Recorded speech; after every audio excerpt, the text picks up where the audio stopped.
That being said, That's the distributed idea suppression complex for those of you who aren't necessarily following every crazy thing I make up. Thank you.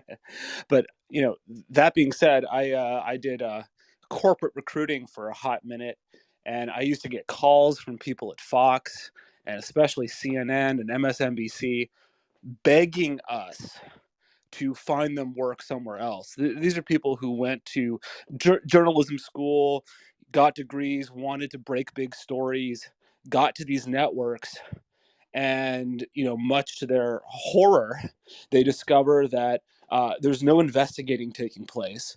The stories come from up top, and they didn't know where they came from, and they were written by ad copywriters.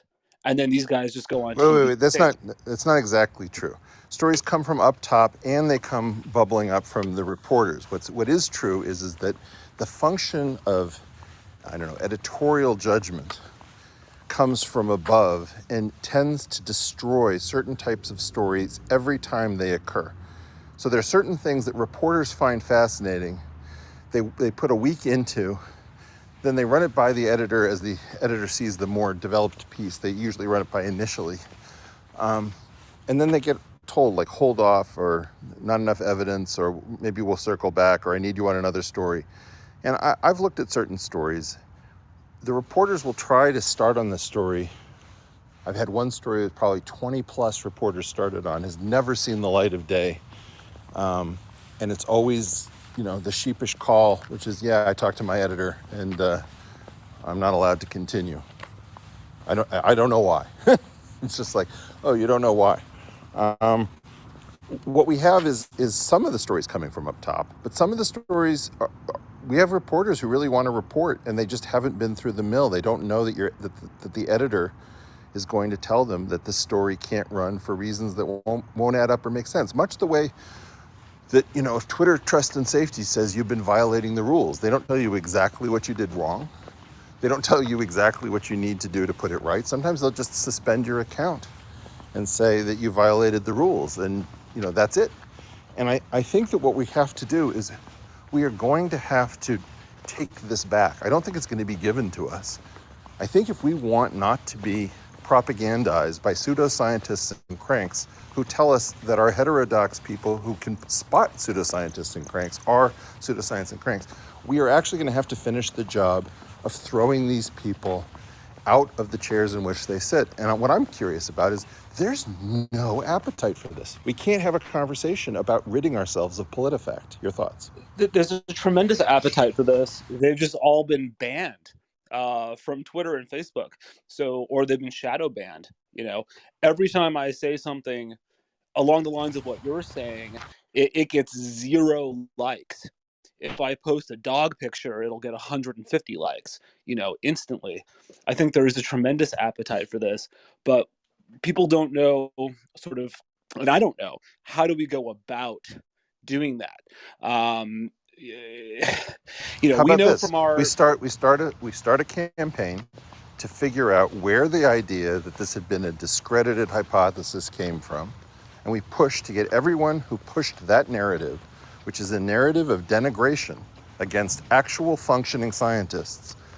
We try to get those people removed from their positions for dereliction of duty or malfeasance or something.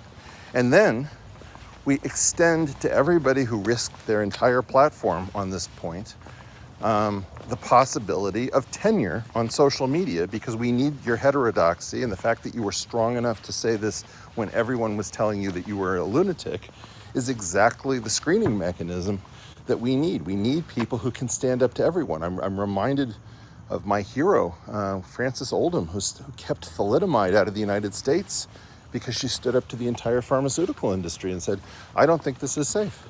We need people who are that individualistic and that tough. So my question is, why don't we actually go through old tweets, old stories, and demote and promote people accordingly?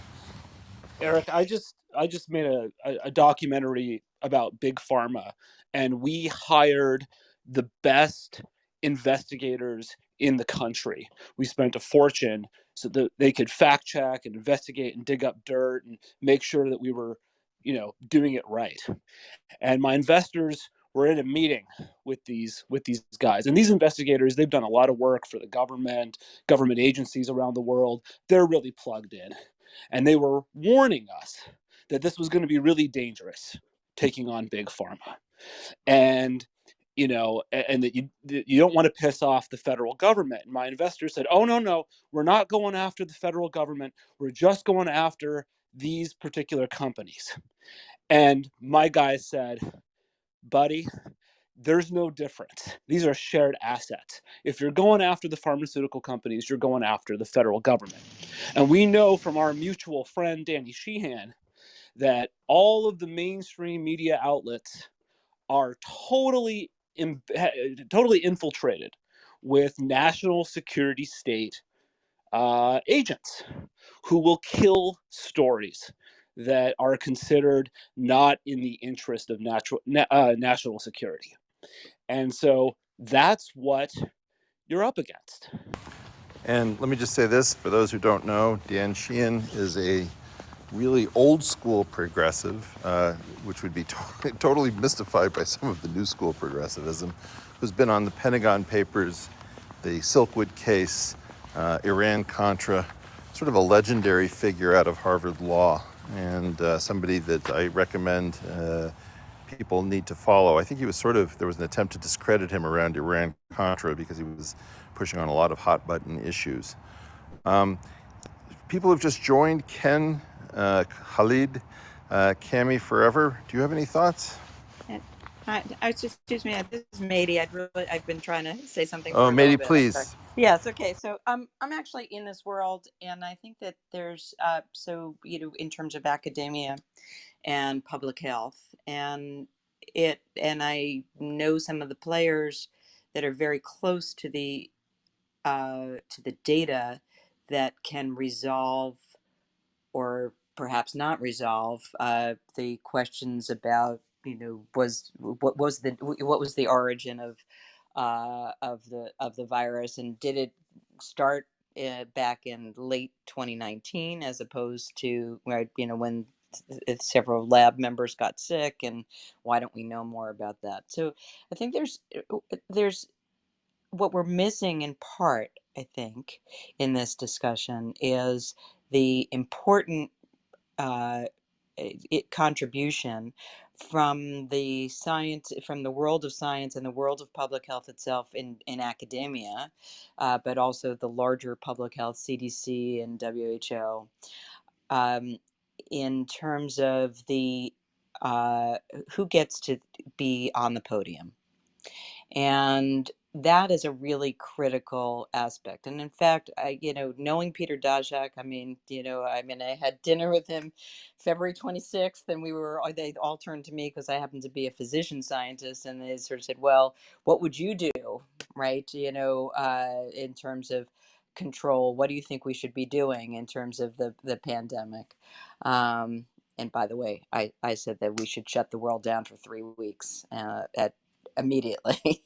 But who knows whether that would have made a difference. But the fact that we have allowed a podium for people who have any shred of a possible conflict of interest or a perception of conflict of interest to be the ones who are selected by WHO. And I mean, Peter Daszak's a colleague and a friend, but at the same time, it's astonishing to me that he wouldn't say, I have a perception of conflict of interest because I'm the one who has had grants with the Wuhan, the Institute of Virology, and Ian Lipkin at Columbia also, who received national awards from China, days after there was the beginning understanding that there was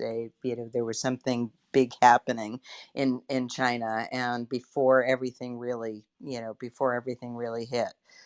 And he's said that, he's been involved in the virology world, so these are individuals whose voices are not flawed necessarily, but the perception of conflict of interest is one that is really critical to avoid under any circumstances. We need to have people who are completely neutral, Yeah, right? but So but that that feeds this feeds so much in terms of and we have and I know people in my world who have said, oh well, there can't be any possibility that the Wuhan Institute of Virology would not be open about their data, which of course isn't true. And that there's no way that they would be hiding anything, because the way that the books are kept, everything is by the is on the up and up. Maddie, We know that these things aren't true. So I think first of all we need to be more nuanced also. Tony Fauci, also somebody who I know, from way back in the thimerosal stories, with issues about mercury in vaccines and so forth. There are. I don't. I think it's a bad idea to try to make this too black and white. To use the word lying, I think we should be very cautious about using the word lying. about what? Lying about what? Using lying about anything. To say that Tony Fauci is lying about X, Y, and Z. Would you I say that he think that lied people. about masks when? I don't think that he felt that he was lying. I I don't think really that. agree with this, Maddie. And I'm going to really, the fact that you're a physician makes this more meaningful to me. I want to say something very crazy. I'm a physician scientist. Look, Yep, I haven't seen patients in quite some time, but that's okay. But my world. you're trained as I'm a a doctor. scientist first, and I'm Okay, first foremost a scientist. okay. That's my world. So, That's what I do every day.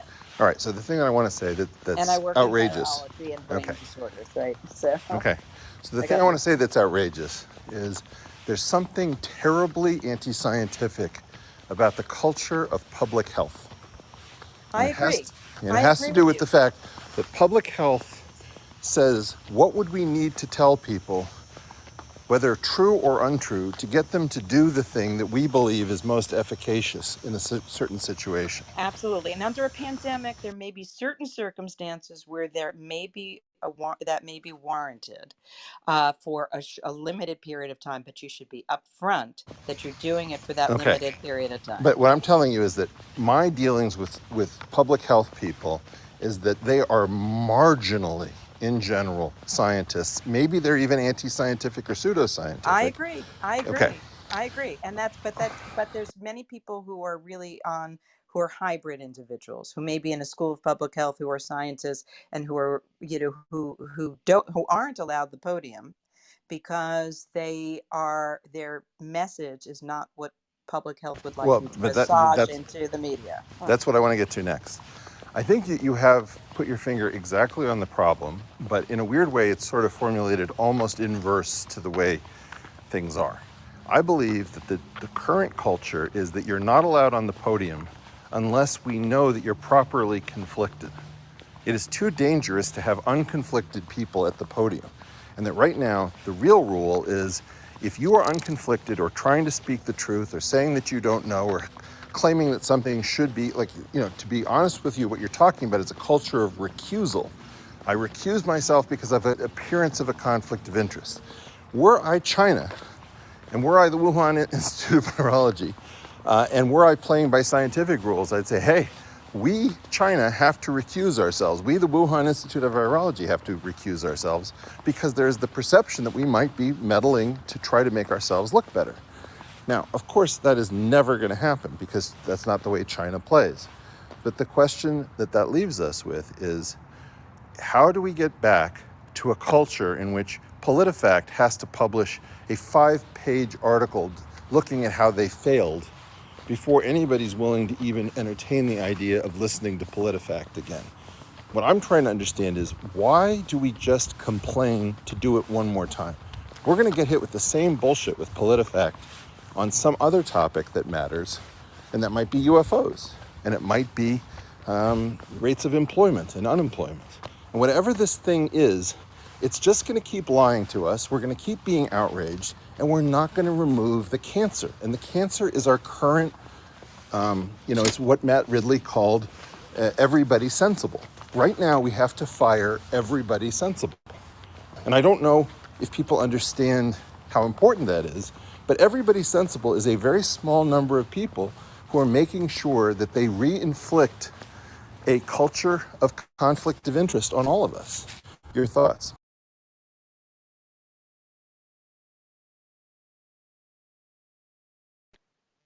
I mean, for me, this problem is very deep, so deep, and so many layers to it. And I can speak from personal experience with how difficult it's been to dig up, even different perspectives when this came out back in early 2020. And this probably has been discussed before in other rooms, and I maybe haven't been privy to many of them, but media, has very specific narratives that they want to tell, and if you're an outlier outside of that, it's very difficult to get any kind of amplification on your perspective. And I mean, there's a lot of things that need to happen to have some type of checks and balances put back in place.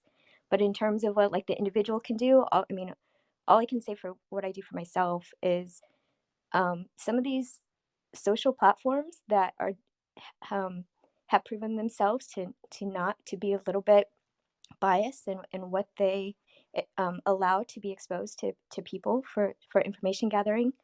um, I mean, we have to make choices to not participate in that, and I know it's difficult, especially many people have built a life on it, but I think we need to take a little bit of responsibility to get off some of those platforms and start new ones. But and that's just one small area of this problem. I mean, it's a massive problem that digs into politics and as you're talking about now, the scientific community. But yeah, that's just some thoughts for the moment.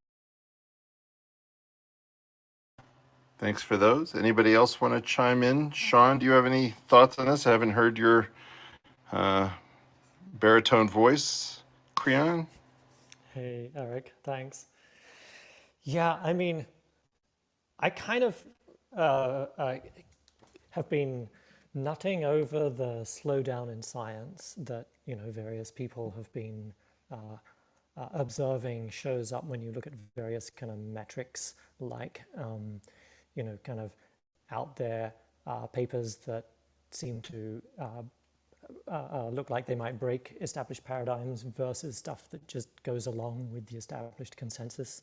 And, I feel like science itself is becoming more and more kind of hierarchical, and you get much more reward for spending a lot of time selling what you did and also making sure that what you did falls in line. But somehow, science, academic science, kind of industrialized science, has no choice but to keep playing the game that the politicians who fund it want it to play. And so even though scientists kind of, run by the narrative that like we're independent and we're using the scientific method and that trumps all, really, the more they kowtow to and play by the rules that get them funding, the better off they are. And so like, why did no one in my field of the science of the mind speak up when I kind of think that to everyone it was kind of clear the level of just ridiculous malfeasance was going on. And I think it's basically that like, well, if we start criticizing each other's work, then maybe the funding will dry up. So let's just, pretend that there's nothing.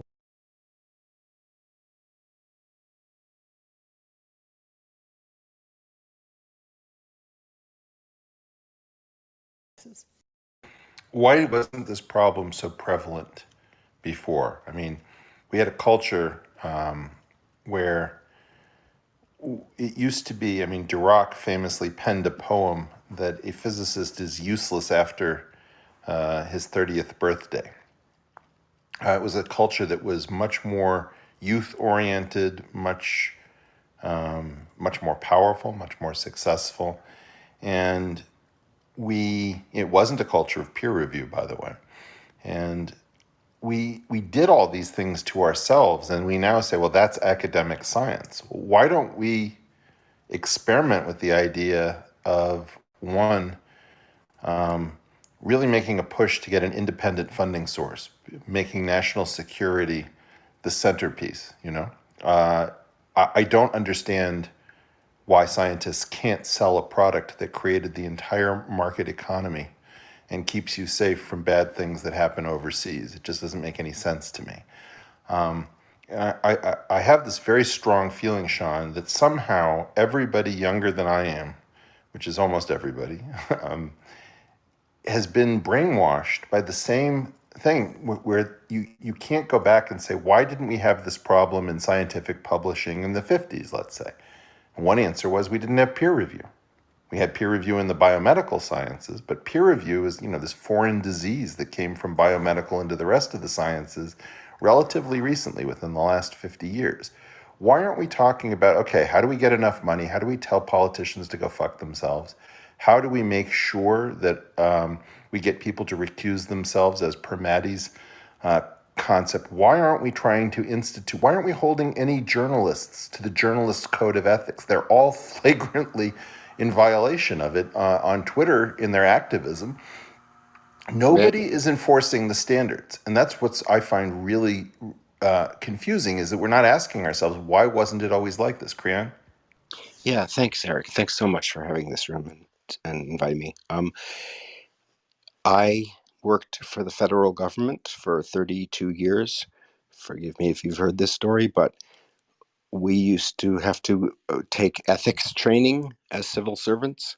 And before it got all messed up with wokeism and all this stuff like it is now, in ethics training, the main takeaway that I had was you are not only obligated to avoid any, you're not only obligated to avoid any conflict of interest, you are obligated to avoid any appearance of a conflict of interest. Legally obligated to avoid any appearance of a conflict of interest as a federal civil servant. Where did this go? Creon, was this prior to the Bayh-Dole Act?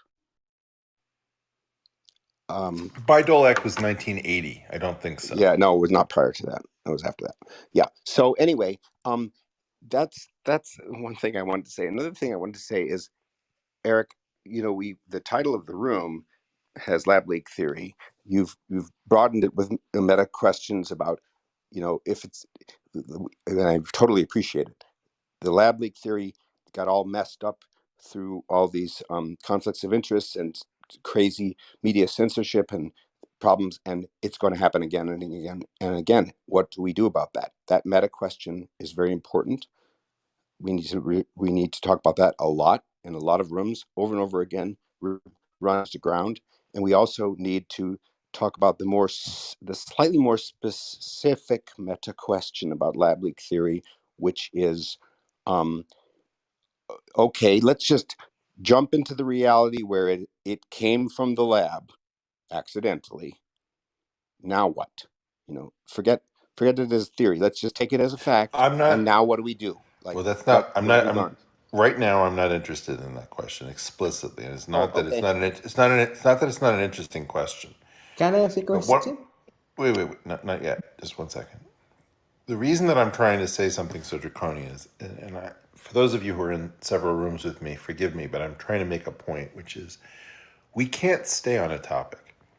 We keep broadening everything by reminding ourselves of interesting things that every topic reminds us of. Right now, what I really want to focus on is something that doesn't involve China, doesn't involve geopolitics. It involves us in the West, us in the US, us in the scientific community. We have to reassert ourselves. We scientists need to tell the reporters and the opinion writers and the commentariat to shut up. And I don't know how to say that.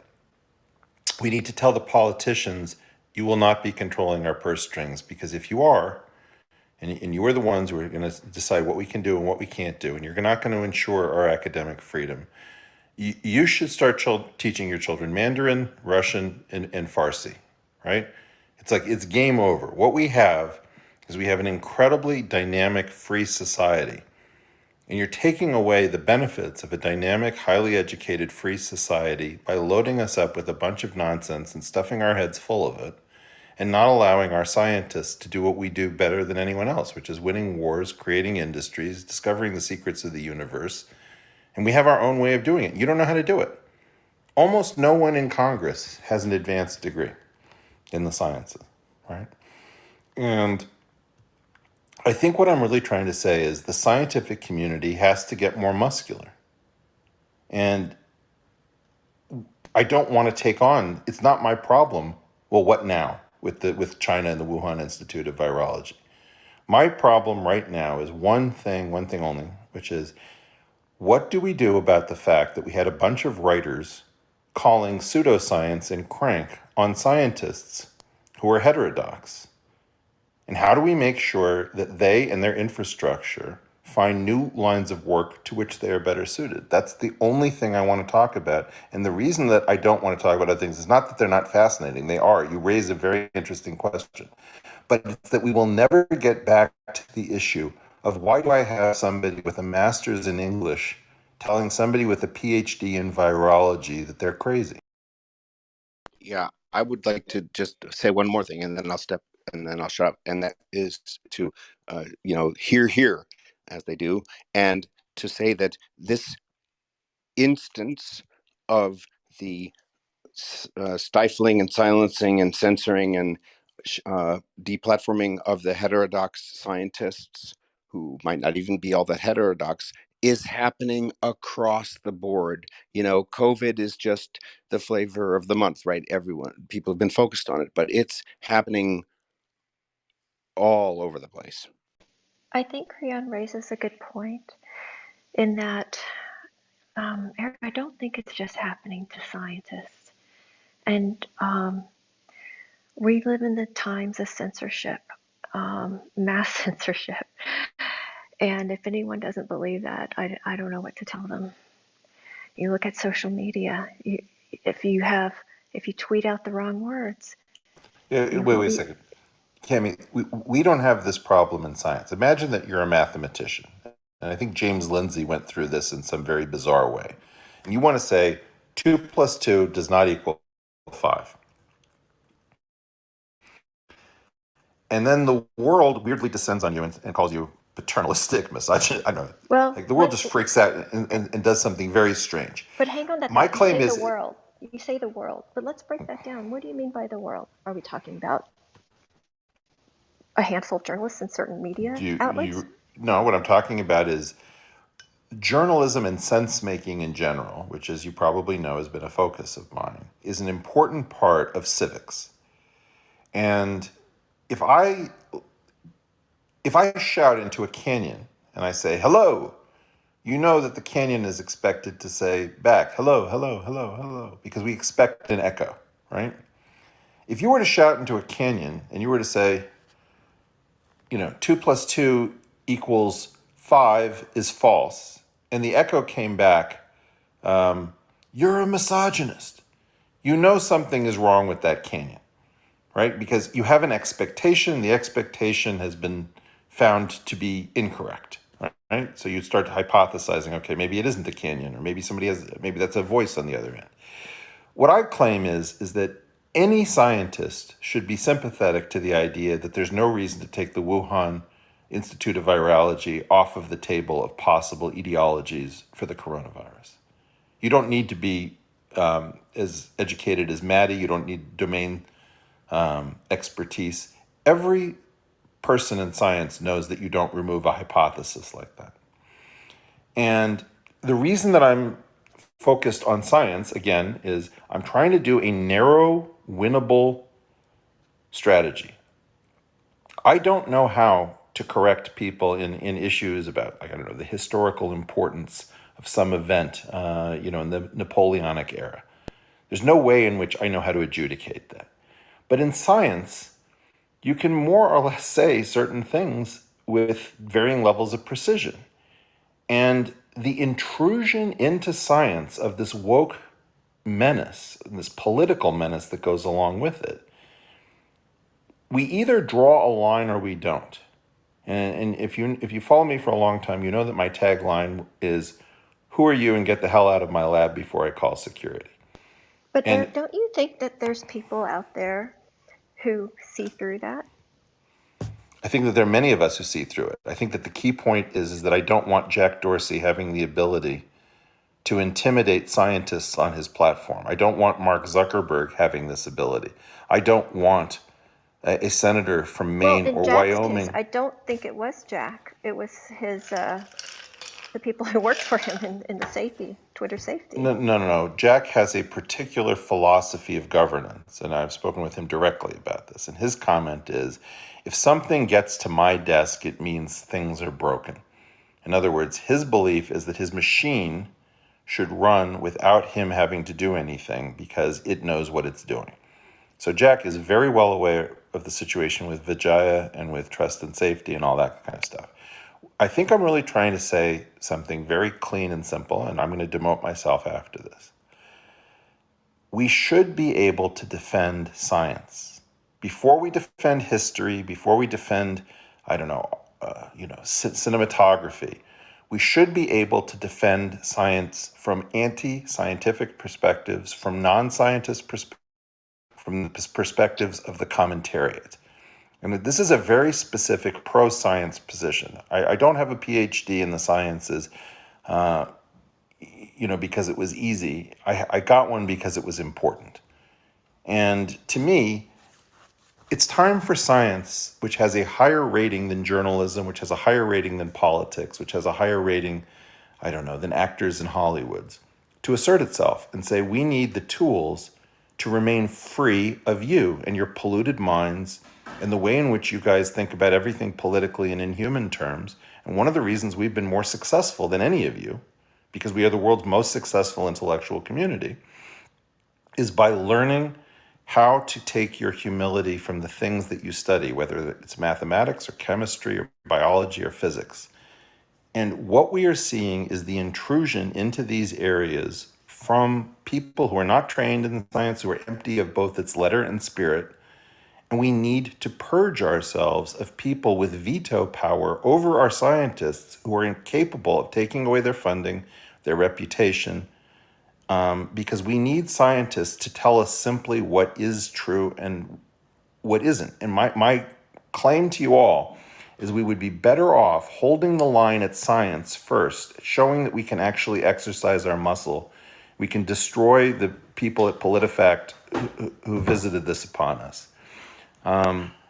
We need to start fighting back in order to defend science, just as if it was Galileo versus the Pope.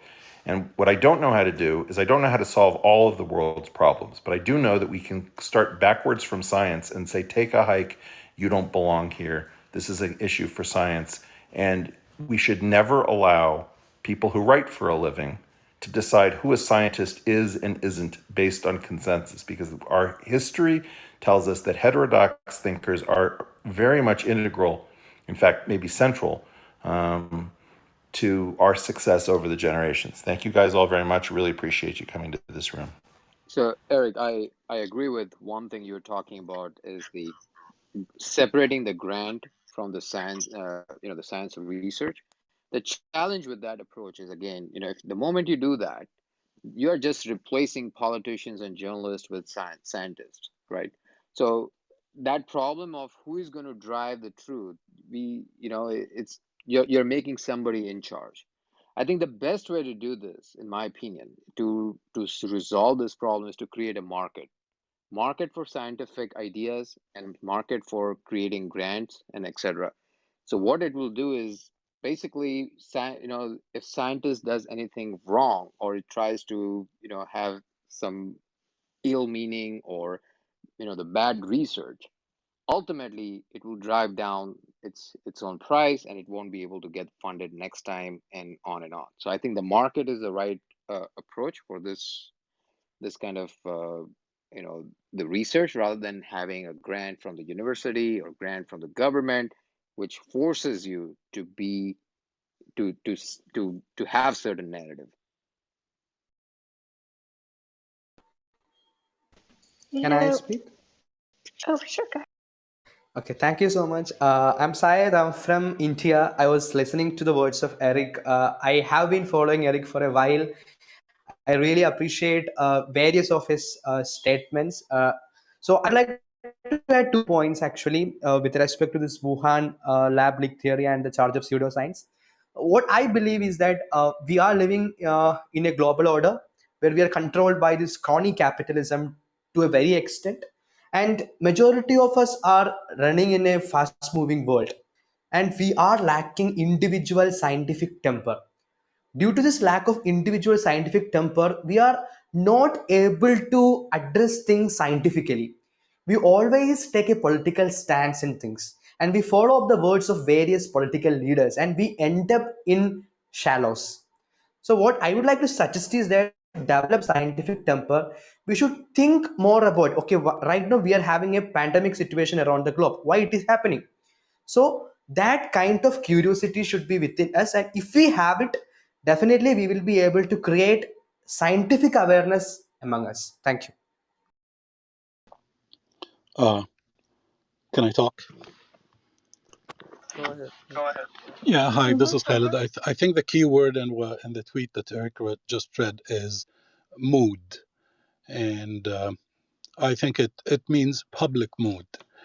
And I think the public mood was not ready at the time to believe that that it's a conspiracy theory, or to believe that the virus was a lab leak, for two things. And I'm trying to recall my feelings. How would I feel at the time when the virus perception was it's more scary than now? Two things I'm thinking of. The first one is that would make Donald Trump right. And the second thing is this means it's a conspiracy theory. And it opened doors to so many other conspiracy theories, and that means that maybe the vaccine will not be a solution, maybe there is something bigger than that. But just believing it's not a leak from the lab, it makes it sound more scientific, and it makes people around me believe that they are going to take the vaccine. It makes them believe that it's a real threat. Yeah. Now that Okay, but let's look. I'd like to try for a while at least to stay on what I realized after I opened my mouth was sort of Eric's point, I think, which is that it's not even about the lab leak hypothesis or COVID at all. I mean, those are interesting and important questions. What it's about is the situation we are in, where a reasonable scientific hypothesis is taken off the table by the government and the mainstream media and the social media platforms. Uh, it happened to be the lab leak hypothesis in the title of this room, but this is a thing that is happening all over the place, and it's a big problem. It's not just about Wuhan. It's a much bigger problem because you cannot have a free society and you cannot have a evolving, growing, self-bettering society if this is how you treat free speech. And Creon, Yeah, when sorry, I agree with that. Sorry, I agree with that. But if I would answer the last question Eric asked, why would an English a person with a master in English has more listeners than a PhD in virology? Because this writer with a master in English is closer to the public mood, and he would say what, or she would say what the people want to hear. And this is, of course, a big dilemma. It's science is boring, just like it doesn't talk to feelings. But a writer with a master's in English would talk to people's feelings. yeah, he's exactly right. And Creon, I have a question for you. You mentioned that the lab leak hypothesis was taken off of the table. When you say that, do you really mean it was removed from the public discourse in a significant way? It obviously was not successfully removed completely from the public discourse, but yeah, I think a pretty good case I suspect a fairly good case can be made that if you were promoting the lab leak hypothesis, you had there were many large forces arrayed against you. There were a few people in the government who tried to keep it alive. They've been attacked. There were people on various social media platforms who tried to keep it alive. Arguably, they have been attacked. In fact, just today, an article came out in the Wall Street Journal. I'm just remembering this now, that Facebook just today stopped censoring lab leak hypothesis posts. Yeah, Exactly. sorry, this is Mady. I just, I just wanted to make a quick comment on that. That um, there is even some censorship that comes from within the academic scientific community because at a scientist, physician scientist by the name of David Relman wrote a single author piece in Science back in 2020. It was very brave, and he was sounding the call to explore everything that is available in terms of data to understand what the origin of this virus is. He wasn't a proponent of any particular theory. It took until this month, for now, I think it was 21 co-authors along with David Relman to put something in a scientific journal. And I mean, just knowing who David Relman is, he's a sort of an generally understated sort of guy. But no one picked up on this, and the academic community was sort of looking the other way. It's like, oh my God, did he really say something like that? But he was giving a very logical, scientific call for just saying why we needed to relook at the data. And so I think it's important to recognize that this is not just happening in the media and governmental public health, but also within academia too. But one of the other reason, Maddie, is that even if, let's say, scientists would try to communicate with common people, the challenge is the nuance is it's such a nuanced discussion that people with the tagline wins. That's the problem. So that is also the another part of that whole thing, that even if scientist wants to communicate and we put them in charge of what it should be, it's very hard to communicate some of those nuances to the common people unless they understand in depth about the subject at hand. And the other problem, going back to the grant thing, I still believe that the solution to this problem is by completely isolating grant and money, so that and then there should be a market for this kind of research where people will scientists will get funded, and with on the decentralized platform or through people, or and everybody from the world can basically think of it as a Kickstarter for research in a way. I think what Maddie might have been saying, and I'd like to hear if I'm wrong, Maddie, is that she wasn't really talking about science, popular science, publicizing science. She's saying that the academic research community was engaging essentially in self-censorship. Is that correct? Yes, very much so. And it is there's a lot of, sort of tamping down of alternate,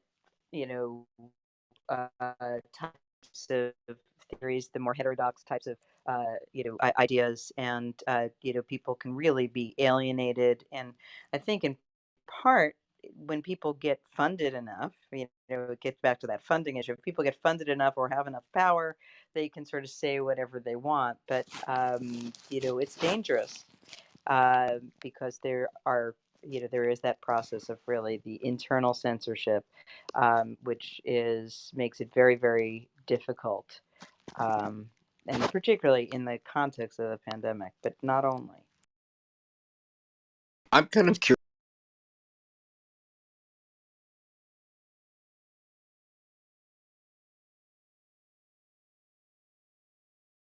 on positions that are less and less tenable. I mean, in science and politics, in the media, maybe even not so much in the media, but it's like, this seems to me a big problem. Like, it's okay to be wrong.